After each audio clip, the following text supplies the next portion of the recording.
Everyone loves to listen to a good book, and there are so many wonderful ones to choose, so we decided to bring you this podcast of Stories Come to Life. Each episode features a story from either classic or modern literature, especially chosen to be interesting and exciting to hear. So sit back, relax, and listen to this story come to life. Welcome to Stories Come to Life. I am your host, Kathryn Lopez Luker. One thing I enjoy about Understood Betsy is how the author makes comments to us as Betsy's story unfolds. For example, in today's episode, Betsy is so confused about which grade she is supposed to be in school. She is a wonderful reader, but not so good at arithmetic. She has had a long practice of guessing the answer to a multiplication problem, instead of actually learning the tables. After explaining Betsy's technique, the author quietly asks, "You never heard of any other child who did that, did you?" Because yes, I have heard of other children doing that. I think I even did it myself before I memorized the multiplication tables. For me, that little question from the author helps me relate even more to Betsy and her new experiences in Vermont. She is learning so much: how to cook, how to set aside her old fears, and most important, how to think for herself. Now sit back, relax, and listen to this story come to life.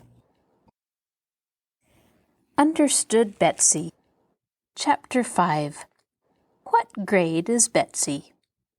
After the singing, the teacher gave Elizabeth Ann a pile of school books, some paper, some pencils, and a pen, and told her to set her desk in order. There were more initials carved inside, another big HP with a little AP under it. What a lot of children must have sat there, thought the little girl, as she arranged her books and papers. As she shut down the lid, the teacher finished giving some instructions to 3 or 4 little ones and said, "Betsy and Ralph and Ellen, bring your reading books up here." Betsy sighed, took out her 3rd grade reader, and went up with the other 2 to the old battered bench near the teacher's desk. She knew all about reading lessons, and she hated them, although she loved to read. But reading lessons!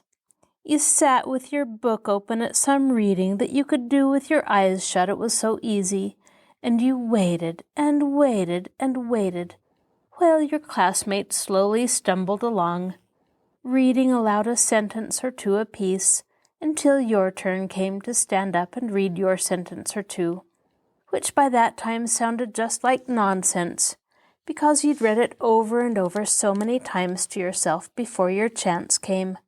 And often you didn't even have a chance to do that, because the teacher didn't have time to get around to you at all, and you closed your book and put it back into your desk without having opened your mouth. Reading was one thing Elizabeth Ann had learned to do very well indeed, but she had learned it all by herself at home, from reading to herself.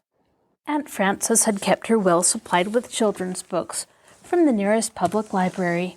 She often read 3 a week. Very different, that, from a sentence or 2 once or twice a week. When she sat down on the battered old bench, she almost laughed aloud. It seemed so funny to be in a class of only 3. There had been 40 in her grade in the big brick building. She sat in the middle, the little girl whom the teacher had called Ellen on one side, and Ralph on the other. Ellen was very pretty, with fair hair smoothly braided into 2 little pigtails, sweet blue eyes, and a clean blue and white gingham dress. Ralph had very black eyes, dark hair, a big bruise on his forehead, a cut on his chin, and a tear in the knee of his short trousers. He was much bigger than Ellen, and Elizabeth Ann thought he looked rather fierce. She decided that she would be afraid of him, and would not like him at all. "Page 32, said the teacher. "Ralph first." Ralph stood up and began to read. It sounded familiar to Elizabeth Ann, for he did not read at all well. What was not familiar was that the teacher did not stop him after the first sentence. He read on and on until he had read a page, the teacher only helping him with the hardest words. "Now, Betsy," said the teacher. Elizabeth Ann stood up, read the first sentence, and paused, like a caged lion pausing when he comes to the end of his cage. "Go on," said the teacher. Elizabeth Ann read the next sentence and stopped again, automatically. "Go on," said the teacher, looking at her sharply. The next time the little girl paused, the teacher laughed out loud good-naturedly. "What is the matter with you, Betsy?" she said. "Go on till I tell you to stop." So Elizabeth Ann, very much surprised but very much interested, read on, sentence after sentence, till she forgot they were sentences and just thought of what they meant. She read a whole page and then another page, and that was the end of the selection. She had never read aloud so much in her life. She was aware that everybody in the room had stopped working to listen to her. She felt proud and less afraid than she had ever thought she could be in a schoolroom. When she finished, "You read very well," said the teacher. "Is this book easy for you?" "Oh, yes," said Elizabeth Ann. "I guess, then, that you'd better not stay in this class," said the teacher. She took a book out of her desk. "See if you can read that." Elizabeth Ann began in her usual school reading style, very slow and monotonous. But this didn't seem like a reader at all. It was poetry, full of hard words that were fun to try to pronounce, and it was all about an old woman who would hang out an American flag, even though the town was full of rebel soldiers. She read faster and faster, getting more and more excited, till she broke out with "Halt!" in such a loud, spirited voice that the sound of it startled her. She stopped, fearing that she would be laughed at, but nobody laughed. They were all listening eagerly, even the little ones, with their eyes turned toward her. "You might as well go on and see how it came out," said the teacher, and Betsy finished triumphantly. "Well," said the teacher, "there's no sense in your reading along in the third reader. After this, you'll recite out of the seventh reader, with Frank and Harry and Stashie." Elizabeth Ann could not believe her ears. To be jumped 4 grades in that casual way. It wasn't possible. She at once thought, however, of something that would prevent it entirely. And while Ellen was reading her page in a slow, careful little voice, Elizabeth Ann was feeling miserably that she must explain to the teacher why she couldn't read with the 7th grade children. Oh, how she wished she could. When they stood up to go back to their seats, she hesitated, hung her head, and looked very unhappy. "Did you want to say something to me?" asked the teacher, pausing with a bit of chalk in her hand.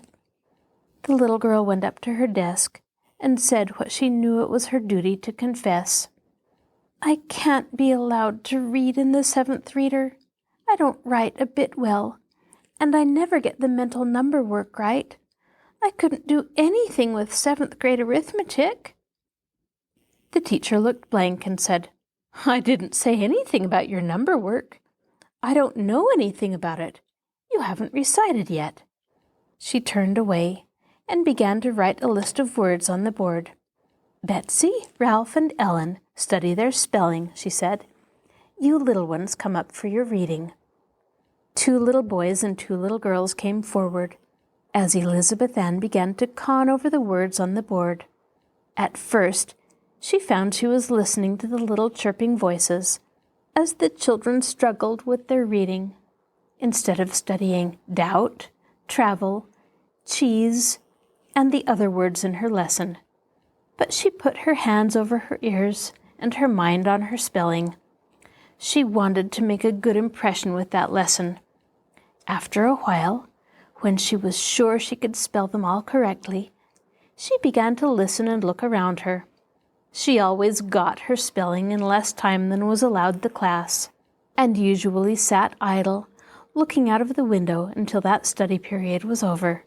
But now the moment she stopped staring at the board and moving her lips as she spelled to herself, the teacher said, just as though she had been watching her every minute instead of conducting a class, "Betsy, have you learned your spelling?" "Yes, ma'am, I think so," said Elizabeth Ann, wondering why she was asked. "That's fine," said the teacher. "I wish you'd take little Molly over in that corner and help her with her reading. She's getting on so much better than the rest of her class that I hate to have her lose her time. Just hear her read the rest of her little story, will you? And don't help her unless she's really stuck." Elizabeth Ann was startled by this request.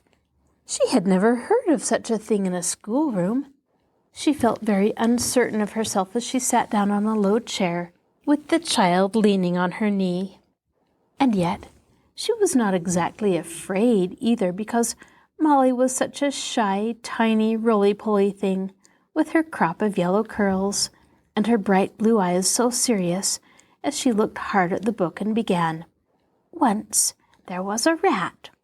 It was a fat rat." No, it was impossible to be frightened of such a funny little girl who peered so earnestly into the older child's face to make sure she was doing her lesson right. Elizabeth Ann had never had anything to do with children younger than herself, and she felt very pleased and important to have anybody look up to her. She put her arm around Molly's square, warm, fat body and gave her a squeeze.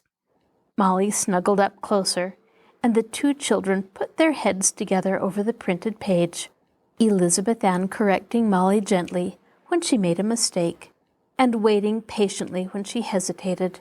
She had so fresh in her mind her own suffering from quick, nervous corrections that she took the greatest pleasure in speaking quietly and not interrupting the little girl more than was necessary. It was fun to teach. Lots of fun. She was surprised when the teacher said, "Well, Betsy, how did Molly do?" "Oh, is the time up?" said Elizabeth Ann. "Why, she does beautifully, I think, for such a little thing." "Do you suppose," said the teacher thoughtfully, just as though Betsy were a grown-up person, "do you suppose she could go into the second reader with Eliza? There's no use keeping her in the first if she's ready to go." Elizabeth Ann's head whirled with this second light-handed juggling with the sacred distinction between the grades. In the big brick schoolhouse, nobody ever went into another grade, except at the beginning of a new year, after you'd passed a lot of examinations. She had not known that anybody could do anything else. The idea that everybody took a year to a grade, no matter what, was so fixed in her mind that she felt as though the teacher had said, "How would you like to stop being 9 years old and be 12 instead? And don't you think Molly would better be 8 instead of 6? However, just then her class in arithmetic was called, so that she had no more time to be puzzled. She came forward with Ralph and Ellen again, very low in her mind. She hated arithmetic with all her might, and she really didn't understand a thing about it. By long experience, she had learned to read her teachers' faces very accurately, and she guessed by their expression whether the answer she gave was the right one. And that was the only way she could tell. You never heard of any other child who did that, did you? They had mental arithmetic, of course. Elizabeth Ann thought it just her luck. And of course it was those hateful 8s and 7s. And of course, right away, poor Betsy got the one she hated most, 7 times 8. She never knew that one. She said dispiritedly that it was 54, remembering vaguely that it was somewhere in the 50s. Ralph burst out scornfully, 56, and the teacher, as if she wanted to take him down for showing off, pounced on him with 9 times 8. He answered without drawing breath, 72. Elizabeth Ann shuddered at his accuracy. Ellen, too, rose to the occasion, when she got 6 times 7, which Elizabeth Ann could sometimes remember and sometimes not. And then, oh horrors, it was her turn again. Her turn had never before come more than twice during a mental arithmetic lesson. She was so startled by the swiftness with which the question went around that she balked on 6 times 6, which she knew perfectly. And before she could recover, Ralph had answered, and had rattled out a 108 in answer to 9 times 12. And then Ellen slapped down an 84 on top of 7 times 12. Good gracious! Who could have guessed from the way they read they could do their tables like this? She herself missed on 7 times 7 and was ready to cry. After this, the teacher didn't call on her at all, but showered questions down on the other two, who sent the answers back with sickening speed. After the lesson, the teacher said, smiling, "Well, Betsy, you were right about your arithmetic. I guess you'd better recite with Eliza for a while. She's doing 2nd grade work. I shouldn't be surprised if, after a good review with her, you'll be able to go on with the 3rd grade work." Elizabeth Ann fell back on the bench with her mouth open. She felt really dizzy. What crazy things the teacher said! She felt as though she was being pulled limb from limb. "What's the matter?" asked the teacher, seeing her bewildered face. Why, said Elizabeth Ann, "I don't know what I am at all. If I'm 2nd grade arithmetic, and 7th grade reading, and 3rd grade spelling, what grade am I?" The teacher laughed. "You aren't any grade at all, no matter where you are in school. You're just yourself, aren't you? What difference does it make what grade you're in? And what's the use of your reading little baby things too easy for you, just because you don't know your multiplication table?" "Well, for goodness sakes!" ejaculated Elizabeth Ann, feeling very much as though somebody had stood her suddenly on her head. "What's the matter?" asked the teacher again. This time, Elizabeth Ann didn't answer, because she herself didn't know what the matter was. But I do, and I'll tell you.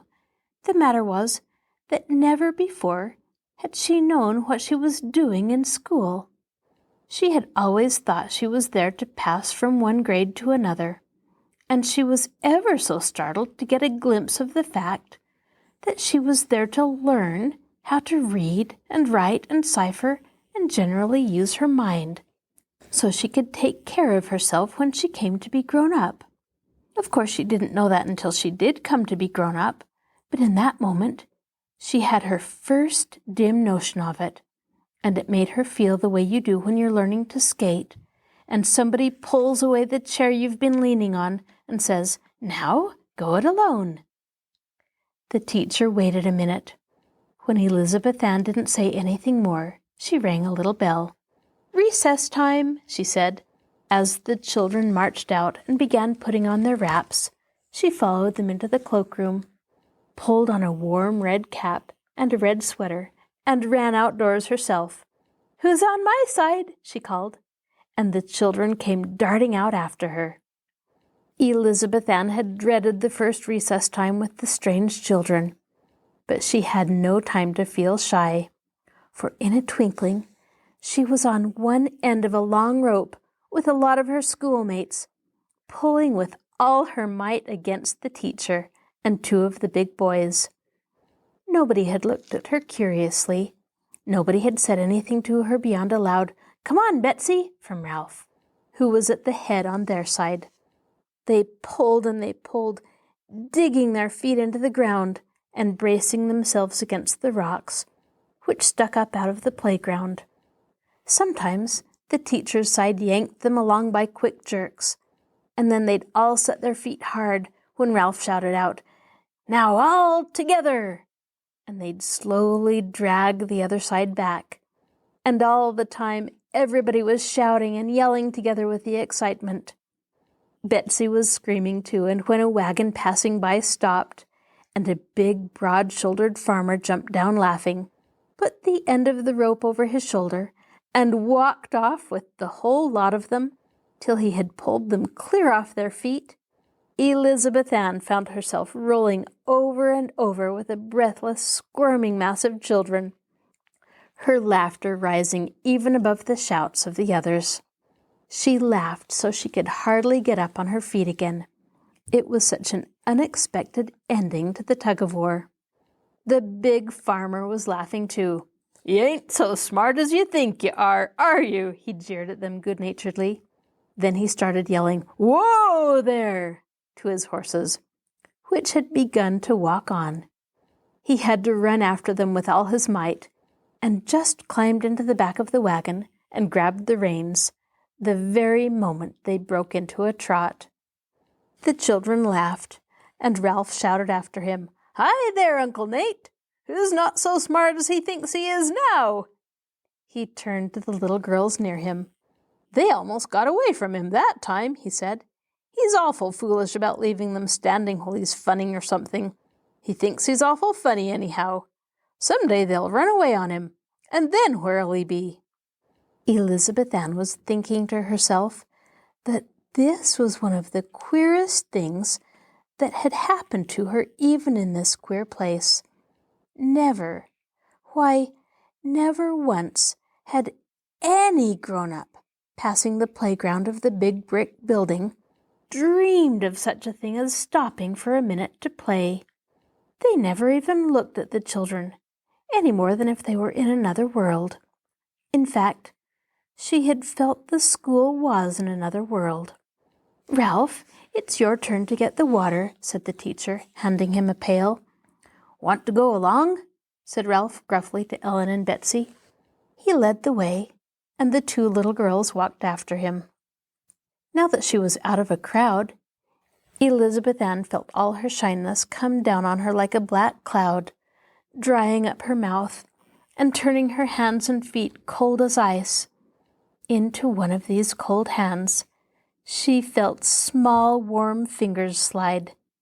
She looked down, and there was little Molly, trotting by her side, turning up her blue eyes trustfully. "Teacher says I can go with you, if you'll take care of me," she said. "She never lets us first graders go without somebody bigger to help us over the log." As she spoke, they came to a small, clear, swift brook, crossed by a big white birch log.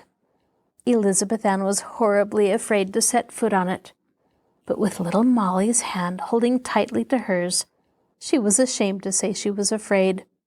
Ralph skipped across, swinging the pail to show how easy it was for him. Ellen followed more slowly, and then, don't you wish Aunt Frances could have been there? Betsy shut her teeth together hard, put Molly ahead of her, took her hand, and started across. As a matter of fact, Molly went along as sure-footed as a little goat, having done it 100 times, and it was she who steadied Elizabeth Ann. But nobody knew this, Molly least of all. Ralph took a drink out of a tin cup, standing on a stump nearby, dipped the pail into a deep, clear pool, and started back to the school. Ellen took a drink and offered the cup to Betsy very shyly, without looking up. After they had all three had a drink, they stood there for a moment, much embarrassed. Then Ellen said in a small voice, "Do you like dolls with yellow hair the best?"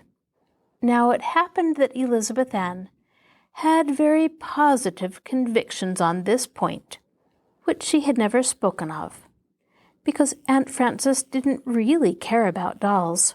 She only pretended to be company for her little niece. "No, I don't," answered the little girl emphatically. "I just get sick and tired of always seeing them with that old bright yellow hair. I like them to have brown hair, just the way most little girls do." Ellen lifted her eyes and smiled radiantly. "Oh, so do I," she said. "And that lovely old doll your folks have has got brown hair. Will you let me play with her sometime?" "My folks?" said Elizabeth Ann blankly. "Why, yes, your Aunt Abigail and your Uncle Henry." "Have they got a doll?" said Betsy. thinking this was the very climax of Putney queerness. "Oh my, yes," said Molly eagerly. "She's the one Mrs. Putney had when she was a little girl. And she's got the loveliest clothes. She's in the hair trunk under the eaves in the attic. They let me take her down once when I was there with Mother. And Mother said she guessed now a little girl had come to live, they'd let you have her down all the time. I'll bring mine over next Saturday if you want me to. Mine's got yellow hair, but she's real pretty anyhow. If Father's going to mill that day, he can leave me there for the morning."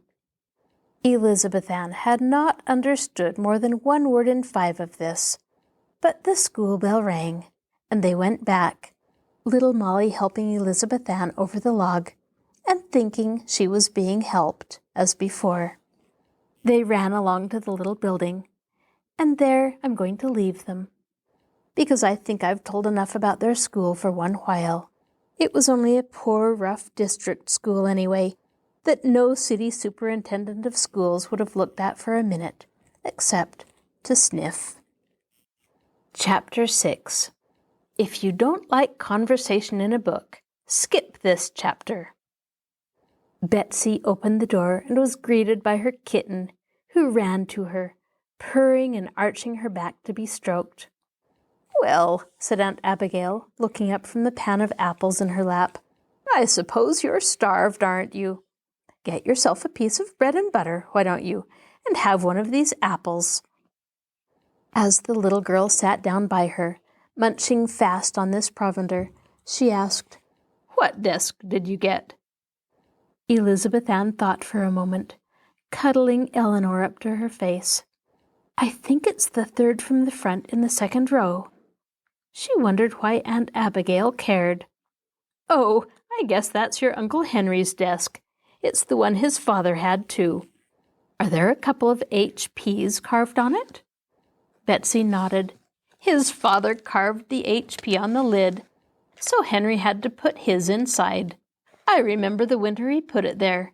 It was the first season Mother let me wear real hoop skirts. I sat in the first seat on the 3rd row." Betsy ate her apple more and more slowly, trying to take in what Aunt Abigail had said. Uncle Henry and his father? Why, Moses or Alexander the Great didn't seem any further back in the mists of time to Elizabeth Ann than did Uncle Henry's father. And to think he had been a little boy right there at that desk. She stopped chewing altogether for a moment and stared into space. Although she was only 9 years old, she was feeling a little of the same rapt wonder that people in the past were really people, which makes a first visit to the Roman Forum a thrilling event for grown-ups. That very desk. After a moment she came to herself, and finding some apple still in her mouth, went on chewing meditatively. "Aunt Abigail," she said, "how long ago was that?"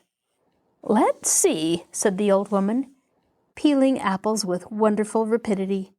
"I was born in 1844, and I was 6 years old when I first went to school. That's 66 years ago." Elizabeth Ann, like all little girls of 9, had very little notion of how long 66 years might be. "Was George Washington alive then?" she asked. The wrinkles around Aunt Abigail's eyes deepened mirthfully, but she did not laugh as she answered, "No, that was long after he died. But the schoolhouse was there when he was alive." "It was?" said Betsy, staring, her teeth set deep in her apple. "Yes, indeed. It was the first house in the valley built of sawed lumber. You know, when our folks came up here, they had to build all their houses of logs to begin with." "They did?" cried Betsy, with her mouth full of apple. "Why, yes, child. What else did you suppose they had to make houses of? They had to have something to live in right off. The sawmills came later." "I didn't know anything about it," said Betsy. "Tell me about it." "Why, you knew, didn't you? Your Aunt Harriet must have told you. About how our folks came up here from Connecticut in 1763 on horseback. Connecticut was an old settled place then compared to Vermont. There wasn't anything here but trees and bears and wood pigeons. I've heard 'em say that the wood pigeons were so thick you could go out after dark and club 'em out of the trees, just like hens roosting in a hen house. There was always cold pigeon pie in the pantry, just the way we have doughnuts. And they used bear grease to grease their boots and their hair. Bears were so plenty. Sounds like good eatin', doesn't it? But of course that was just at first. It got quite settled up before long, and by the time of the Revolution, bears were getting pretty scarce, and soon the wood pigeons were all gone. And the schoolhouse? That schoolhouse where I went today, that was built then? Elizabeth Ann found it hard to believe. Yes, it used to have a great big chimney and fireplace in it. It was built long before stoves were invented, you know. Why, I thought stoves were always invented, cried Elizabeth Ann. This was the most startling and interesting conversation she had ever taken part in. Aunt Abigail laughed. Mercy, no, child. Why, I can remember when only folks that were pretty well off had stoves, and real poor people still cooked over a hearth fire. I always thought it a pity they tore down the big chimney and fireplace out of the schoolhouse and put in that big ugly stove. But folks are so daft over newfangled things. Well, anyhow, they couldn't take away the sundial on the windowsill. You want to be sure to look at that. It's on the sill of the middle window on the right hand as you face the teacher's desk. Sundial, repeated Betsy. What's that? Why, to tell the time by when... Why didn't they have a clock? Asked the child. Aunt Abigail laughed. Good gracious! There was only one clock in the valley for years and years, and that belonged to the Wardens, the rich family in the village. Most people had sundials cut in their windowsills. There's one on the windowsill of our pantry this minute. Come on, I'll show it to you. She got up heavily with her pan of apples and trotted briskly, shaking the floor as she went, over to the stove. But first just watch me put on these to cook so you'll know how. She set the pan on the stove, poured some water from the tea kettle over the apples, and put on a cover. Now come on into the pantry. They entered a sweet-smelling, spicy, small room, all white paint and shelves, which were loaded with dishes and boxes and bags and pans of milk and jars of preserves. There, said Aunt Abigail, opening the window. That's not so good as the one at the school. This only tells when noon is. Elizabeth Ann stared stupidly at the deep scratch on the windowsill. Don't you see, said Aunt Abigail. When the shadow got to that mark, it was noon, and the rest of the time you guessed by how far it was from the mark. Let's see if I can come anywhere near it now. She looked at it hard and said, I guess it's 4:30. She glanced back into the kitchen at the clock and said, it's 10 minutes past 5. Now, my old grandmother could have told that within 5 minutes, just by the place of the shadow. I declare, sometimes it seems to me that every time a new piece of machinery comes into the door, some of our wits fly out at the window. Now, I couldn't any more live without matches than I could fly. And yet, they all used to get along all right before they had matches. Makes me feel foolish to think I'm not smart enough to get along if I wanted to, without those little snips of pine and brimstone. Here, Betsy, take a cookie. It's against my principles to let a child leave the pantry without having a cookie. My, it does seem like living again to have a young'un around to stuff. Betsy took the cookie, but went on with the conversation by exclaiming, How could anybody get along without matches? You have to have matches. Aunt Abigail didn't answer at first. They were back in the kitchen now. She was looking at the clock again. See here, she said. It's time I begin getting supper ready. We divide up on the work. Anne gets the dinner and I get the supper, and everybody gets his own breakfast. Which would you rather do? Help Anne with the dinner or me with the supper?" Elizabeth Ann had not the slightest idea of helping anybody with any meal, but confronted unexpectedly with the alternative offered, she made up her mind so quickly that she didn't want to help Cousin Anne, and she declared so loudly, "Oh, help you with the supper," that her promptness made her sound quite hearty and willing. "Well, that's fine," said Aunt Abigail. "We'll set the table now. But first you'd better look at the applesauce. I hear it walloping away as though it was boiling too fast. Maybe you'd better push it back where it won't cook so fast. There are the holders on that hook." Elizabeth Ann approached the stove with the holder in her hand and horror in her heart. Nobody had ever dreamed of asking her to handle hot things. She looked around dismally at Aunt Abigail, but the old woman was standing with her back turned, doing something at the kitchen table.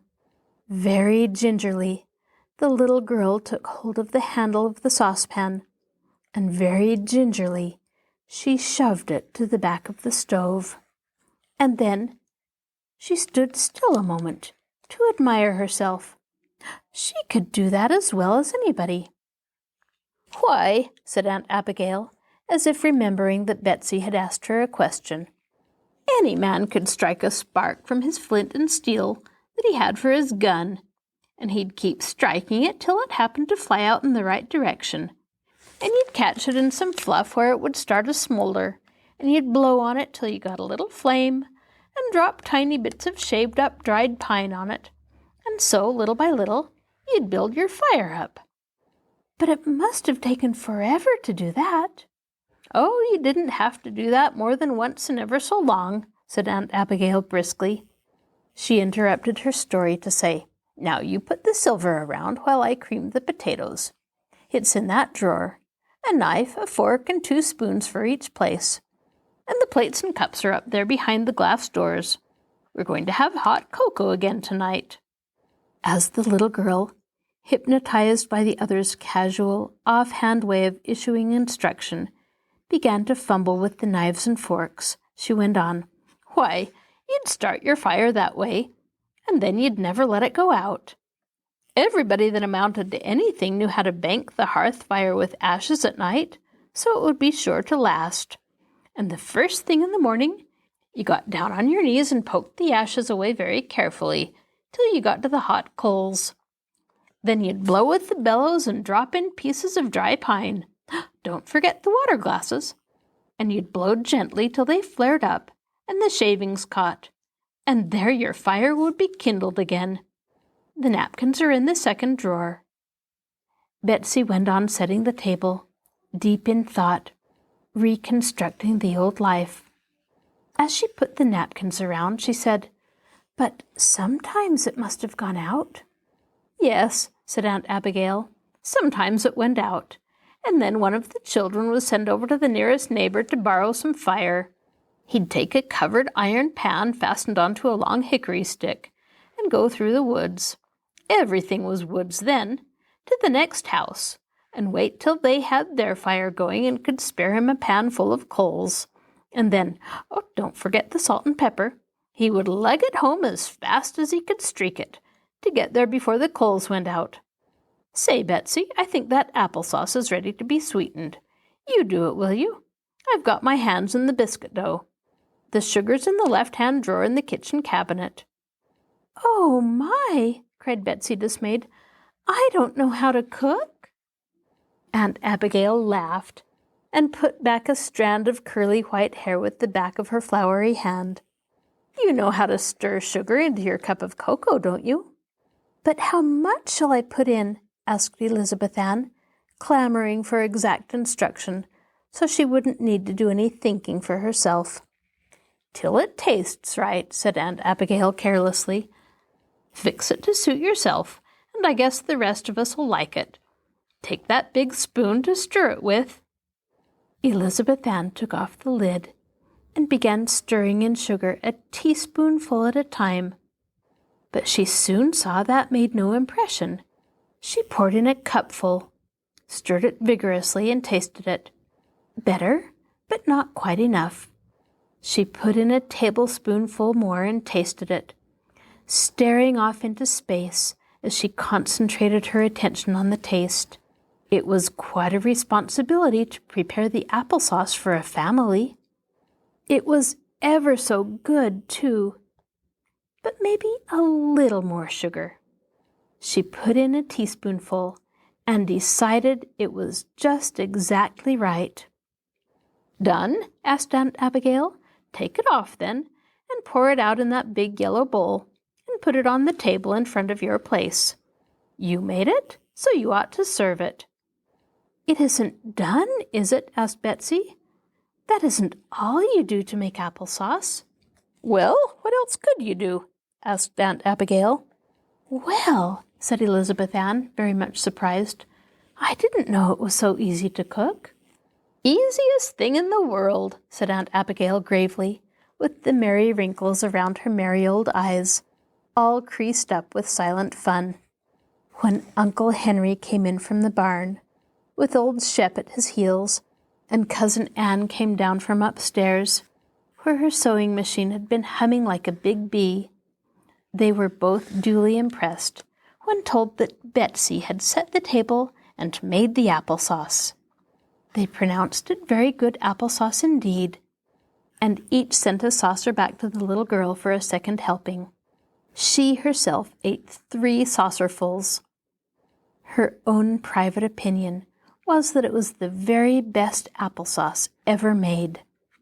After supper was over and the dishes washed and wiped, Betsy helping with the putting away, the 4 gathered around the big lamp on the table with the red cover.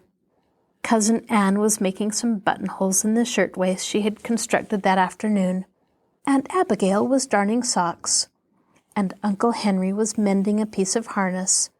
Shep lay on the couch and snored until he got so noisy they couldn't stand it, and Cousin Ann poked him in the ribs, and he woke up snorting and gurgling and looking around sheepishly. Every time this happened, it made Betsy laugh. She held Eleanor, who didn't snore at all, but made the prettiest tea-kettle singing purr deep in her throat, and opened and sheathed her needle-like claws in Betsy's dress. "Well, how'd you get on at school?" asked Uncle Henry. "I've got your desk," said Elizabeth Ann, looking at him curiously, at his gray hair and wrinkled, weather-beaten face, and tried to think what he must have looked like when he was a little boy like Ralph. "So," said Uncle Henry, "well, let me tell you, that's a mighty good desk. Did you notice the deep groove in the top of it?" Betsy nodded. She had wondered what it was used for. "Well, that was the lead pencil desk in the old days, when they couldn't run down to the store to buy things because there wasn't any store to run to. How do you suppose they got their lead pencils?" Elizabeth Ann shook her head, incapable even of a guess. She had never thought before but that lead pencils grew in glass showcases in stores. "Well, sir," said Uncle Henry, "I'll tell you. They took a piece off the lump of lead they made their bullets out of.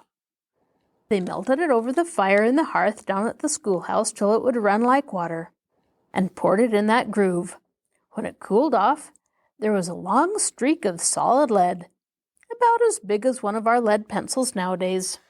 They'd break that up in shorter lengths, and there you'd have your lead pencils, made while you wait. I tell you, in the old days, folks knew how to take care of themselves more than now." "Why weren't there any stores?" asked Elizabeth Ann. She could not imagine living without buying things at stores. "Where'd they get the things to put in a store in those days?" asked Uncle Henry argumentatively. "Every single thing had to be lugged clear from Albany or from Connecticut on horseback."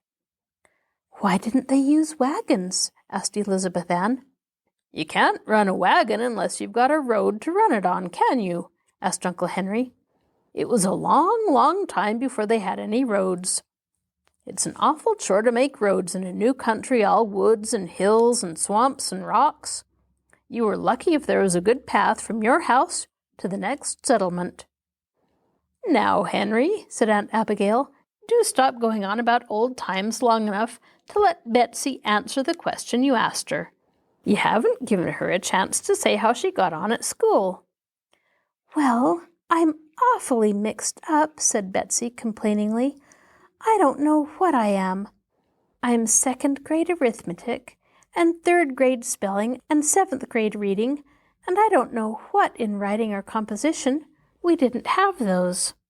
Nobody seemed to think this very remarkable, or even very interesting. Uncle Henry indeed noted it only to say, "Seventh grade reading."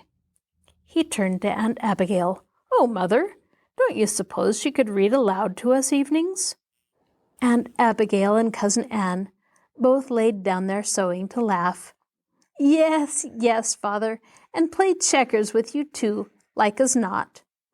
They explained to Betsy, "Your Uncle Henry is just daft on being read aloud to when he's got something to do in the evening. And when he hasn't, he's as fidgety as a broody hen if he can't play checkers. Anne hates checkers, and I haven't got the time often." "Oh, I love to play checkers," said Betsy. "Well, now," said Uncle Henry, rising instantly and dropping his half-mended harness on the table, "let's have a game." "Oh, Father," said Cousin Anne in the tone she used for Shep, "how about that piece of harness? You know that's not safe. Why don't you finish that up first?" Uncle Henry sat down again, looking as Shep did when Cousin Anne told him to lie down on the couch, and took up his needle and awl. "But I could read something aloud," said Betsy, feeling very sorry for him. "At least I think I could. I never did except at school." "What shall we have, Mother?" asked Uncle Henry eagerly. "Oh, I don't know. What have we got in this bookcase?" said Aunt Abigail. "It's pretty cold to go into the parlor to the other one." She leaned forward, running her fat forefinger over the worn old volumes, and took out a battered blue-covered book. "Scott?" "Gosh, yes," said Uncle Henry, his eyes shining. "The Stag at Eve." At least that was the way it sounded to Betsy. But when she took the book and looked where Aunt Abigail pointed, she read it correctly, though in a timid, uncertain voice. She was proud to think she could please a grown-up so much. She was evidently pleasing Uncle Henry. But the idea of reading aloud for people to hear, not for a teacher to correct, was unheard of. "The stag at eve had drunk his fill, where danced the moon on Monan's rill," she began, and it was as though she had stepped into a boat and was swept off by a strong current. She did not know what all the words meant, and she could not pronounce a good many of the names. But nobody interrupted to correct her, and she read on, steadied by the strongly marked rhythm, drawn forward swiftly from one clanging, sonorous rhyme to another. Uncle Henry nodded his head in time to the rise and fall of her voice, and now and then stopped his work to look at her with bright, eager old eyes. He knew some of the places by heart, evidently, for once in a while his voice would join the little girls for a couplet or two. They chanted together thus: "A moment listened to the cry that thickened as the chase drew nigh. Then, as the headmost foes appeared, with one brave bound the copse he cleared." At the last line, Uncle Henry flung his arm out wide, and the child felt as though the deer had made his great leap there, before her eyes. "I've seen him jump just like that," broke in Uncle Henry. "A 200-300-pound stag go up over a 4-foot fence, just like a piece of thistledown in the wind." "Uncle Henry," asked Elizabeth Ann, "what is a copse?" "I don't know," said Uncle Henry indifferently. "Something in the woods, must be. Underbrush, most likely. You can always tell words you don't know by the sense of the whole thing. Go on." "And stretching forward free and far." The child's voice took up the chant again. She read faster and faster as it got more exciting. Uncle Henry joined in on, "For jaded now and spent with toil, embossed with foam and dark with soil," while every gasp with sobs he drew, The laboring stag strained full in view. The little girl's heart beat fast. She fled along through the next lines, stumbling desperately over the hard words, but seeing the headlong chase through them clearly as through tree trunks in a forest. Uncle Henry broke in a triumphant shout. The wily quarry shunned the shock and turned him from the opposing rock. Then dashing down a darksome glen, soon lost to hound the hunter's ken. In the deep Trossach's wildest nook, his solitary refuge took. "Oh, my!" cried Elizabeth Ann, laying down the book. "He got away, didn't he? I was so afraid he wouldn't." "I can just hear those dogs yelping, can't you?" said Uncle Henry. "Yelled on the view the opening pack. Sometimes you hear 'em that way up on the slope of Hemlock Mountain back of us, when they get to running a deer." "What say we to have some popcorn?" suggested Aunt Abigail. "Betsy, don't you want to pop us some?" "I never did," said the little girl, but in a less doubtful tone than she had ever used with that phrase so familiar to her. A dim notion was growing in her mind that the fact that she had never done a thing was no proof that she couldn't. "I'll show you," said Uncle Henry. He reached down a couple of ears of corn from a big yellow cluster hanging on the wall, and he and Betsy shelled them into the popper, popped it full of snowy kernels, buttered it, salted it, and took it back to the table. It was just as she was eating her first ambrosial mouthful that the door opened, and a fur-capped head was thrust in. A man's voice said, "Evenin', folks. No, I can't stay. I was down at the village just now and thought I'd ask for any mail down our way." He tossed a newspaper and a letter on the table and was gone. The letter was addressed to Elizabeth Ann, and it was from Aunt Frances. She read it to herself, while Uncle Henry read the newspaper. Aunt Frances wrote that she had been perfectly horrified to learn that Cousin Molly had not kept Elizabeth Ann with her, and that she would never forgive her for that cruelty. And when she thought that her darling was at Putney Farm, her blood ran cold. It positively did. It was too dreadful, but it couldn't be helped. For a time anyhow, because Aunt Harriet was really very sick. Elizabeth Ann would have to be a dear, brave child, and endure it the best as she could, and as soon as ever she could, Aunt Frances would come and take her away from them. Don't cry too much, darling. It breaks my heart to think of you there. Try to be cheerful, dearest. Try to bear it for the sake of your distracted, loving Aunt Frances. Elizabeth Ann looked up from this letter and across the table at Aunt Abigail's rosy, wrinkled old face, bent over her darning. Uncle Henry laid the paper down, took a big mouthful of popcorn, and beat time silently with his hand. When he could speak, he murmured, "An 100 dogs bayed deep and strong, cloudered 100 steeds along." Old Shep woke up with a snort, and Aunt Abigail fed him a handful of popcorn. Little Eleanor stirred in her sleep, stretched, yawned, and nestled down into a ball again on the little girl's lap. Betsy could feel in her own body the rhythmic vibration of the kitten's contented purr. Aunt Abigail looked up. "Finished your letter? I hope Harriet is no worse. What does Frances say?" Elizabeth Ann blushed a deep red and crushed the letter together in her hand. She felt ashamed, and she did not know why. Aunt Frances says, she began, hesitating. "She says Aunt Harriet is still pretty sick."